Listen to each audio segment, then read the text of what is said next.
ilaw ang paniniwala namin palagi. Alam ko po, sa panahon ngayon, mahirap minsan isipin na magmamahal na ako. Lalo tigil, mahirap isipin na naniniwala pa ba ako. Kasi madalas, ang hirap ang namin na bumabalik ang pag-ibig ng Diyos. Pero alam niyo po, kahit ganun po ang nararanasan natin, isa lang po ang masasabi ko at pwede kong iwang advice sa inyo. Huwag po sana mawala sa inyong pagdunang ng pasensya ng Diyos.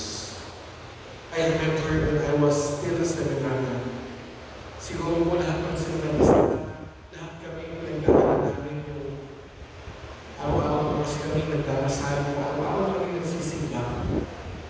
Nakakatuyo din minsan wala na kami ginagawin sa Diyos. Nakaupo na lang kami, madalas na ako natutulog pa.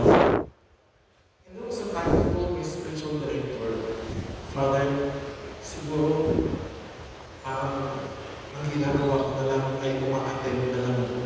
Uupo for the sake of attendance.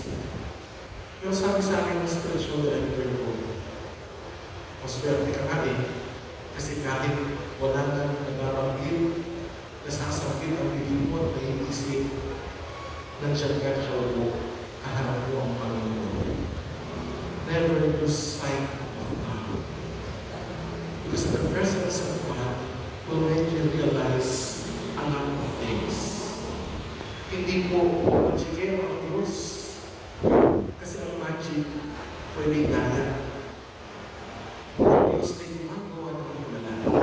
Mga bagay na hindi natin nauunawaan kung hindi nangyari. Siguro, hindi mo kailangan natin tanggalin. Tanggalin natin yung mga bagay na dapat nauunawaan natin lahat. Hindi po ito pagiging naive. Ito po ay pagsusurrender ng mga bagay-bagay sa Diyos.